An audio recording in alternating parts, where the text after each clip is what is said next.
Hola, bienvenidos a la clase número 6 de Farmacología 2. Quiero contarles que esta clase está sacada del libro Jesús Flores, del capítulo número 24. Y hoy vamos a hablar de neurotransmisión en el sistema nervioso central.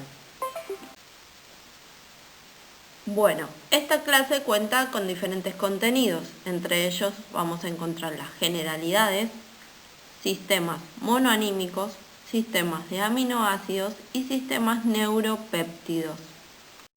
Dentro de las generalidades vamos a encontrar los principios de comunicación interneural, es decir, cómo se comunican esas neuronas entre sí, los receptores que reciben ese mensaje, la anatomía neuroquímica del sistema nervioso central para poder procesar esos mensajes y las funciones de los sistemas neuroquímicos.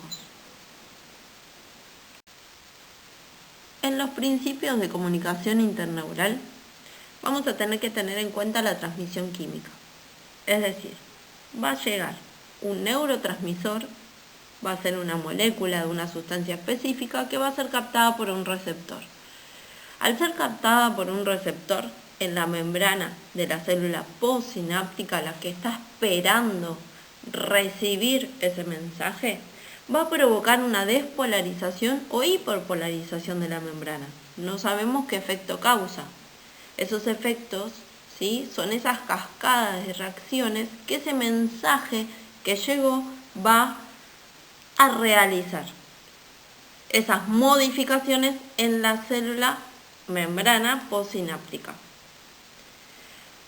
Cuando toda esa información se integre, es decir, que haya una integración neuronal, la respuesta ante señales por vías de señalización va a tener incorporación, proceso, integración de esa respuesta, elaborar ese mensaje, amasar ese mensaje, manosear ese mensaje para poder elaborar una respuesta. Y obviamente que esa respuesta va a involucrar una variación en el uso de terminales sinápticos, en la velocidad de esa respuesta, en la secuencia de los actos que se den a causa de ese mensaje que llegó. Estos receptores son de gran importancia en la neurofarmacología. Son específicos para diferentes sustancias. Van a tener afinidad para sustancias agonistas como pueden tener afinidad para sustancias antagonistas. Por eso se dice que son específicos. Hay sustancias que van a poder recibir, mensajes que van a poder recibir y otros mensajes que no van a ser propios de ser recibidos por ese tipo de receptor. Dentro de la anatomía neuroquímica del sistema nervioso central vamos a tener grupos neuronales que realicen proyecciones a otros niveles y sean capaces de recibir mensajes específicos, es decir, que sean receptores específicos de esos mensajes para poder lograr una secuenciación e identificación de los genes responsables de esos mensajes. Dentro de las funciones de los sistemas neuroquímicos vamos a encontrar que obviamente va a haber una vía neuroquímica, una ruta que seguir. Esta función de los sistemas neuroquímicos va a realizar una función fisiológica, con múltiples interacciones entre sí para desencadenar una respuesta. Ningún sistema actúa de forma aislada, sino que interacciona con otros sistemas de manera múltiple, desencadenando respuestas múltiples para ese mensaje que llegó por esa vía. Ahora nos vamos a abocar bien a lo que son los sistemas neuroquímicos. Dentro de estos sistemas neuroquímicos vamos a encontrar tres subsistemas. Un sistema monoanímico, un sistema de aminoácidos y un sistema de neuropéptidos. Bueno, vamos a arrancar con los sistemas monoanímicos. Dentro de estos sistemas monoanímicos vamos a tener diferentes neurotransmisores que comanden diferentes vías. Según el neurotransmisor involucrado, estos sistemas monoanímicos los vamos a poder dividir: colinérgicos, noradrenérgicos, adrenérgicos, dopaminérgicos, serotonérgicos o histaminérgicos.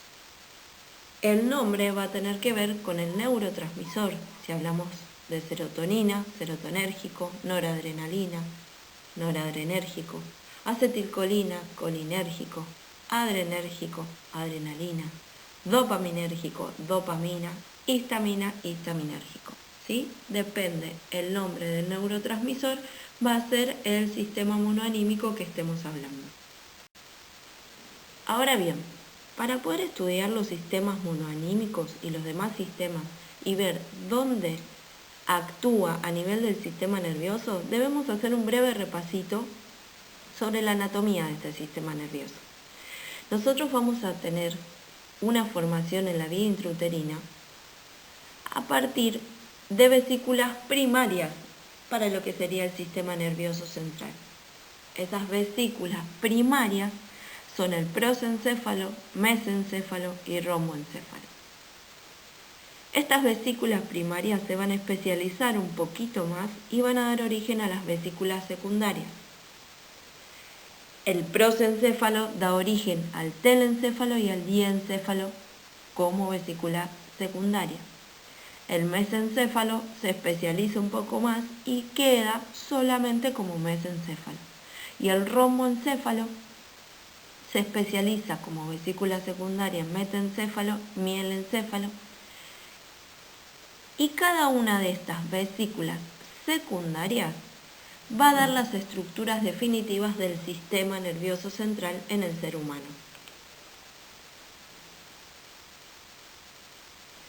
Por eso vamos a hablar que el telencéfalo va a dar origen a los hemisferios cerebrales, derecho e izquierdo, al famoso cerebro. El diencéfalo va a dar origen a unas estructuras que van a encontrar por debajo de los hemisferios cerebrales, pero unidos a ellos, que son el epitálamo, el tálamo y el hipotálamo. El mesencéfalo dijimos que queda como mesencéfalo y si van siguiendo la flecha pueden ver dónde ubicarlo. El romboencéfalo, que se especializó en metencéfalo y en mielencéfalo, va a dar estructuras futuras y definitivas en el ser humano que son: el metencéfalo se especializa en dos estructuras muy importantes, que son el cerebelo y la protuberancia o bulbo.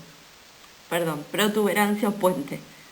El mielencéfalo se especializa y da el bulbo raquídeo o médula oblongada. Y el último que nos queda, ¿sí?, sería la médula espinal, que es lo que va a recorrer el conducto vertebral, que simplemente la vamos a denominar médula espinal. Dentro de los sistemas monoanímicos vamos a encontrar el sistema colinérgico. ¿Qué debo saber? Bien, ahora este sistema colinérgico, ¿sí?, cuando se desencadene, va a tener importancia en lo que es el procesamiento sensorial, la información que ingresa por los sentidos, por el sensorio, va a desencadenar que este sistema empiece a actuar. Una de sus funciones en las cuales interviene es el procesamiento sensorial. Otra de las funciones es el estado del sueño, como por ejemplo el estado REM, ¿sí?, dentro de lo que es el sueño. También va a colaborar en mantener un tono general de alerta o de vigilia. Interviene mucho en áreas de procesos de memoria y aprendizaje, porque facilita los sistemas de atención. Entonces, sabiendo todas estas funciones de este sistema, nosotros podemos decir que si este sistema no funcionara de manera correcta, la degeneración que se provoca es la bien conocida como enfermedad de Alzheimer. De estos sistemas Primero su nombre. Segundo, el neurotransmisor que modula ese sistema. Tercero, tengo que aprender las proyecciones que tiene ese sistema, es decir, las comunicaciones que realiza ese sistema dentro del sistema nervioso. ¿Para qué tiene esas comunicaciones? ¿Para qué las lleva a cabo esas proyecciones? Para realizar diferentes funciones. Y si no estuvieran esas comunicaciones, esas proyecciones, o estuviera degenerado ese sistema, ¿cuál sería la patología, la enfermedad o la degeneración consecuente a que ese sistema no funcione correctamente? Entonces volvemos con lo que yo les dije. Este sistema colinérgico, su neurotransmisor va a ser la acetilcolina. Este sistema va a tener comunicaciones a diferentes partes del sistema nervioso, es decir, que sus proyecciones van a ser al sistema nervioso central, que involucra el telencéfalo, recuerden los hemisferios cerebrales, el tálamo, el mesencéfalo, los núcleos del tronco cerebral. Va a tener también proyecciones a neuronas del sistema nervioso simpático y parasimpático, y va a tener proyecciones a nervios, a neuronas, en realidad, de los nervios espinales. Bien, otro sistema que vamos a conocer es el sistema noradrenérgico. Este sistema, su neurotransmisor es la noradrenalina. Tiene una proyección difusa desde núcleos de la protuberancia y bulbo hacia todo el sistema nervioso central, desde la corteza a la médula, ¿sí? Por eso se dice que es difuso, porque es de un solo lugar, ¿sí? Lo que es protuberancia y bulbo, se va a extender a todo el sistema nervioso central, incluyendo desde la corteza hasta la médula espinal. Este sistema noradrenérgico parece que también influye sobre el sistema de alerta y vigilia, de alerta y vigilancia, pero no en un sentido tan difuso como el colinérgico, sino que de manera más selectiva. Va a estar dirigido a mantener procesos de atención, ¿sí? Filtrando al mismo tiempo información sensorial que puede distraer, que puede ser distractora, que puede distraer a la persona. También, obviamente que por esta función interviene en lo que es la atención, ¿sí? Y en emociones agresivas y afectivas, es decir, emociones de diverso tono, tanto como ira, agresión, ¿sí? Emociones aversivas, como emociones gratificantes, ¿sí? Estímulos, por ejemplo, también en estímulos estresores, es decir, que va a manejar emociones tanto agresivas como afectivas.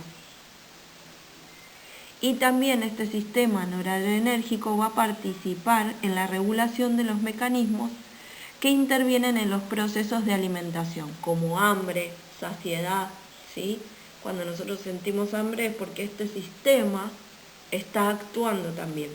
Cuando nosotros nos saciamos y decimos, bien, estamos satisfechos, eso quiere decir que este sistema está regulando esa respuesta también. Otro sistema monoanímico es el sistema adrenérgico, cuya distribución es mucho más restringida que el noradrenérgico, al cual obviamente está ligado. Su neurotransmisor es la adrenalina. Y cuando decimos que su distribución es restringida, estamos hablando que se va a ubicar en dos complejos celulares, que vamos a llamar C1 y C2. C1 va a ser el principal grupo. Se va a encontrar a nivel del bulbo, ¿sí? Recuerdan que era la estructura que derivaba del mielencéfalo, vesícula secundaria. Va a proyectarse a regiones periventriculares y núcleos hipotalámicos, ¿sí? Es decir, que va a proyectarse hacia el telencéfalo, hacia los hemisferios cerebrales. a través del asta intermedio lateral de la médula también va a proyectarse. Es decir, en resumida, para no hacer lío, el complejo celular C1 es el principal grupo. Se ubica a nivel del bulbo y va a tener comunicaciones con estructuras del telencéfalo, es decir, de los hemisferios cerebrales, y con la médula espinal. El complejo celular número 2, C2, se ubica en el complejo de neuronas que pertenecen al núcleo dorsal del vago. El vago es el 10º par craneal, vago o neumogástrico, ¿sí? Y también en un núcleo que se denomina el tracto solitario. Bien, continuemos. Vamos a continuar con el sistema dopaminérgico, sistema cuyo neurotransmisor sea la dopamina. Este sistema tiene una proyección difusa, como venimos hablando, ¿sí? Se conecta con muchos lugares y casi todos al mismo tiempo. Se va a originar en el tronco del encéfalo. Recuerden que el tronco del encéfalo estaba formado por el mesencéfalo, la protuberancia y el bulbo raquídeo. Y se va a proyectar a estructuras que vamos a llamar núcleo estriado, sistema límbico, la corteza y la médula. Bien, este sistema, todas esas estructuras que acabo de nombrar, pertenecen, estriado, sistema límbico y la corteza, al telencéfalo, ¿sí? Al cerebro, a los hemisferios cerebrales, y la médula a la médula espinal. El sistema estriado, nigroestriado, la sustancia nigroestriada, ¿sí? Se encuentra obviamente en los hemisferios cerebrales y participa, al conectarse con este sistema nigroestriado, participa en la ejecución armoniosa y voluntaria de movimientos. Quiere decir que gracias a esta conexión nosotros podemos tener movimientos voluntarios, ¿sí? Y armoniosos. ¿Qué pasa? Cuando hay una degeneración de esta conexión con el sistema nigroestriado, nos encontramos con la enfermedad de Parkinson. ¿Qué le pasa al paciente, a la persona que tiene Parkinson? ¿Sí?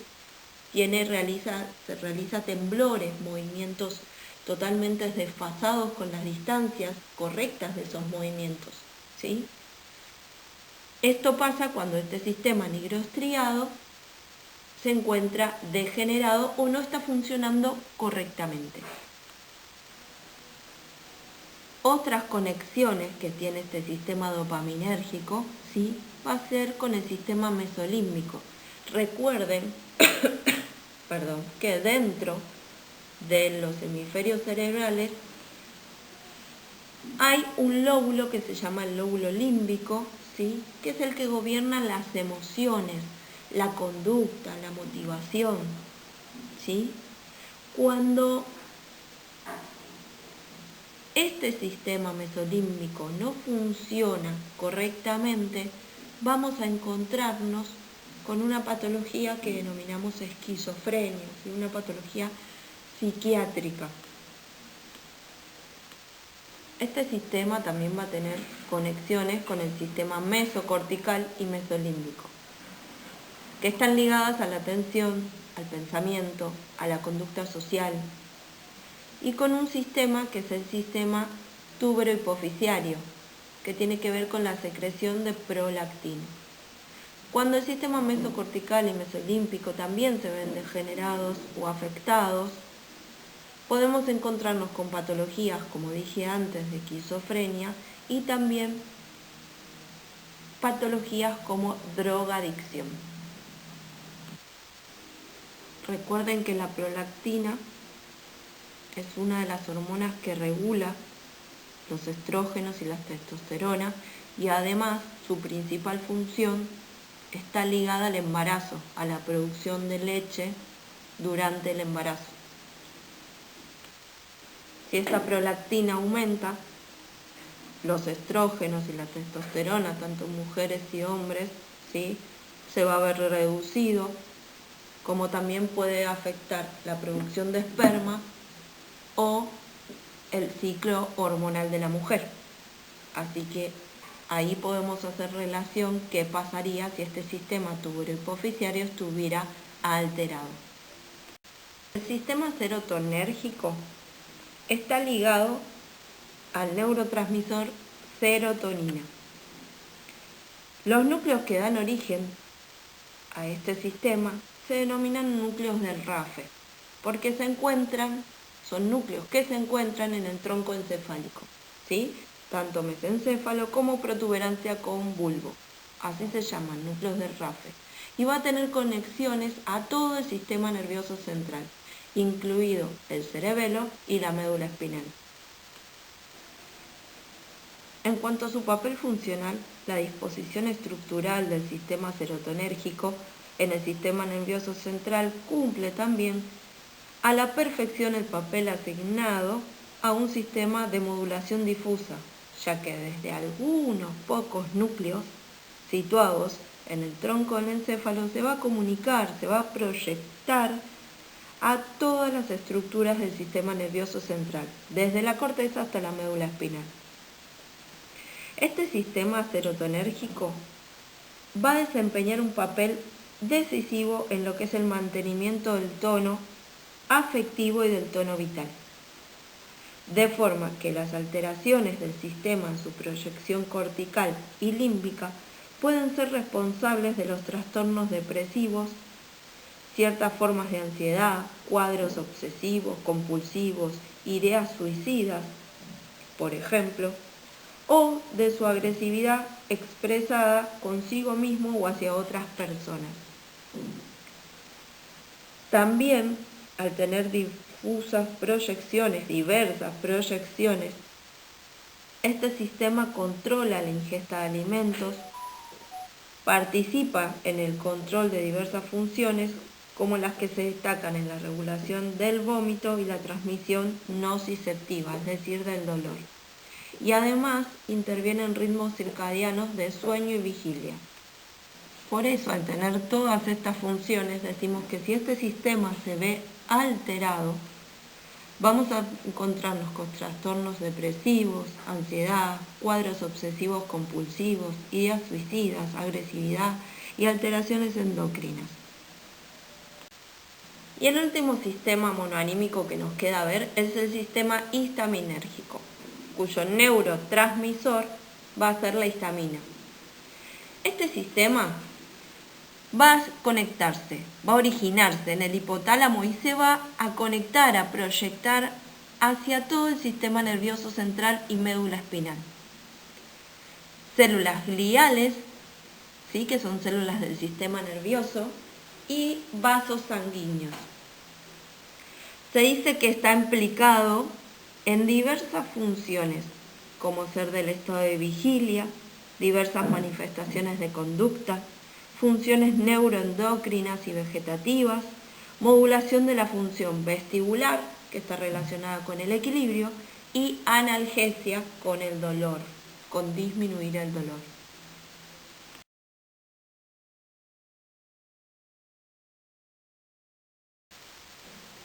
Bien, entonces, si nos introducimos en los sistemas mediados por aminoácidos, vamos a encontrarnos con uno muy conocido, que es el sistema GABA, el sistema del ácido y aminobutírico, ¿sí? Más conocido como GABA. Este sistema GABA ejerce una poderosa función inhibidora en el sistema nervioso central. Se encuentra extendido por todo el sistema nervioso central de forma irregular desde la corteza hasta la médula espinal. Por ende, su inhibición va a ser en el sistema nervioso central desde la corteza hasta la médula espinal, va a inhibir a la membrana célula, neurona pre y postsináptica. Su inhibición postsináptica va a estar regulando la apertura de canales de cloro o produciendo hiperpolarización de la membrana. Va a actuar sobre sistemas excitadores, aumentando o disminuyendo la actividad excitadora, y va a modificar funciones sensitivas, motoras, de vigilia, memoria, atención, emoción, etc. Es decir, que podría decirse, dada la amplia distribución de este sistema GABA, que cualquier función del sistema nervioso central, ya sea sensitivo motriz, vigilia, memoria, atención o emoción, está sometida a la actividad equilibradora y ajustable del sistema GABA. Ahora bien, ¿qué pasa si este sistema se ve alterado? Por ejemplo, en su eliminación, habría un descontrol del movimiento y su máxima expresión serían las convulsiones, mientras que su activación generalizada podría determinar lo que es la depresión, también generalizada con sueño y hasta un coma.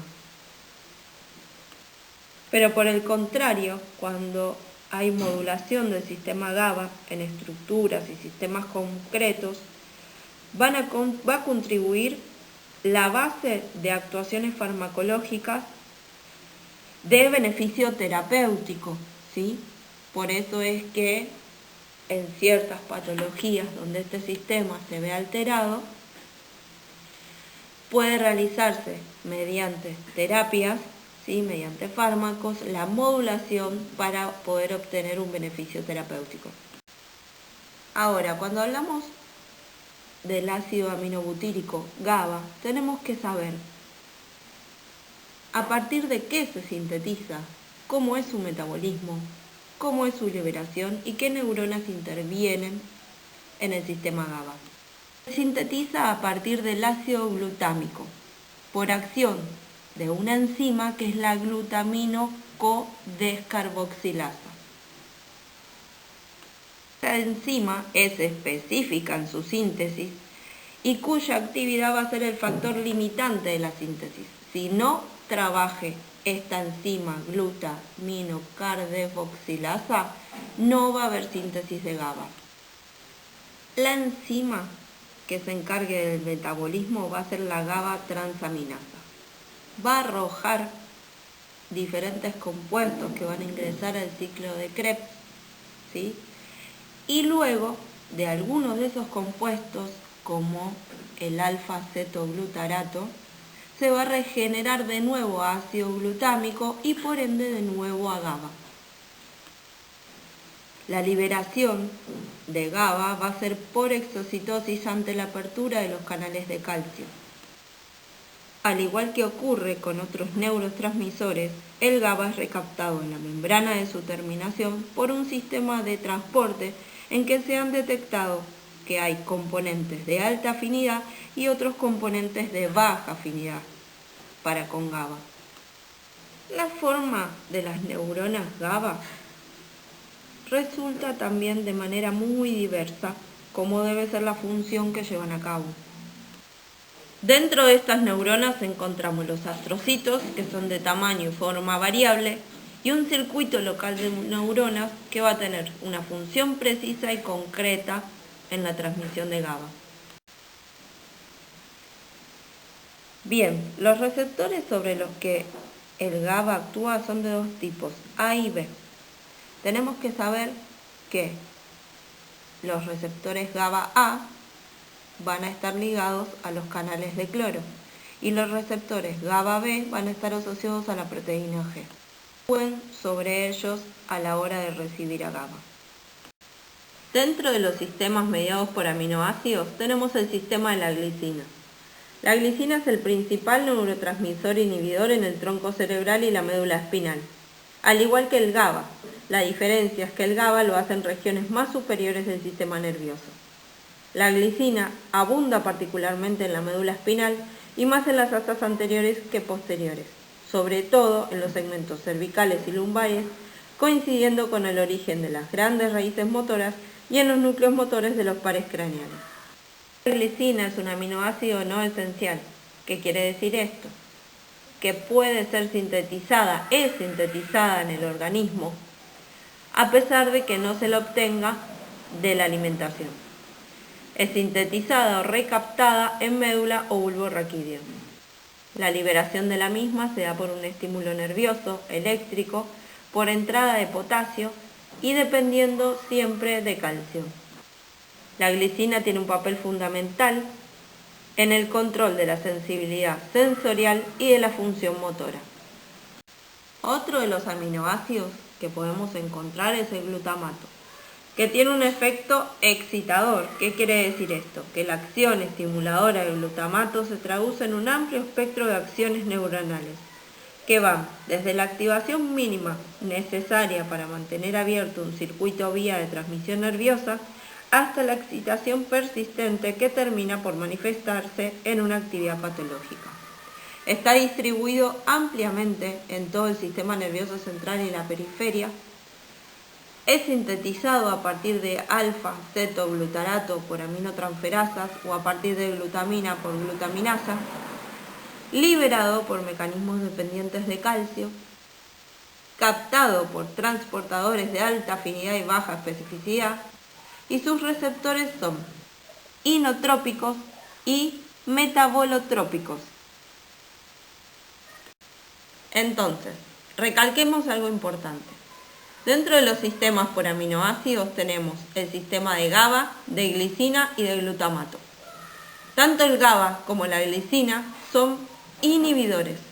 El GABA es el principal inhibidor del sistema nervioso central a nivel superior.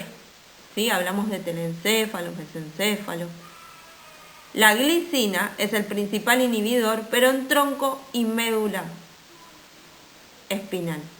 Y el glutamato es lo contrario, es fundamentalmente excitador, lo que una síntesis de glutamato por demás que puede llegar a hacer que éste realice una función excesiva, esa excitación a las diferentes vías neuronales puede transformarse en una patología. Bueno, y llegamos al último sistema, que es el sistema de los neuropéptidos, ¿sí? Que si bien mucho no se conoce como el de los aminoácidos y los otros sistemas, sabemos que podemos hacernos a la idea de que desempeñan un papel destacado en el proceso de la información interneural. Dentro de las generalidades de los sistemas neuropéptidos, tenemos que hablar de su síntesis. Esta síntesis se lleva a cabo en el retículo endoplasmático rugoso del cuerpo neuronal, generando una preproteína. Luego, esa preproteína se va a transformar en una proteína que va a ir al aparato de Golgi acumulándose en granos secretores sufriendo diferentes procesos. Para que esta síntesis se lleve a cabo, requiere, obviamente, la actividad de enzimas que determinan la rapidez, la cantidad y la actividad de estos péptidos. Esta familia de péptidos se sintetizan así, en forma de familia, con secuencias comunes de aminoácidos con algunas variantes que le confieren diferentes propiedades farmacológicas y fisiológicas, como por ejemplo las gastrinas, la vasopresina, etc. La liberación de estos neuropéptidos depende de calcio, no es recaptada ni tampoco reciclada y sufre fenómenos de dispersión, difusión, metabolización y degradación por peptidasas. Los receptores son específicos y actúan en concentraciones muy pequeñas. También presentan acciones de larga duración a través de cambios iónicos o bioquímicos a través de segundos mensajeros. Además, el hecho de que no son usados con frecuencia se encuentran localizados en neuronas poseedoras de otros transmisores, dando origen al fenómeno de cotransmisión. Tienen amplias posibilidades de respuesta y extensamente se encuentran distribuidos por el sistema nervioso central. Los principales neuropéptidos aislados en el sistema nervioso central que podemos encontrar son los péptidos gastrointestinales, como vemos en la lista, más conocida la insulina, péptidos hipofisiarios, péptidos hipotalámicos, péptidos opioides y otros tipos de péptidos como la angiotensina y demás. Entonces, si repasamos las características principales, tenemos que decir que estos sistemas neuropéptidos actúan a concentraciones muy pequeñas. Al ser péptidos, se sintetizan en el retículo endoplasmático rugoso. Su síntesis se da como prepropéptido, preproteína. La liberación es dependiente de calcio. Sus receptores específicos con amplias respuestas presentan un sistema de cotransmisores, porque esa neurona va a tener diferentes transmisores, y son ampliamente distribuidos en el sistema nervioso central. Bueno, hemos terminado la clase número 6 de neurotransmisión en el sistema nervioso central. Nos vemos la próxima clase, chicos.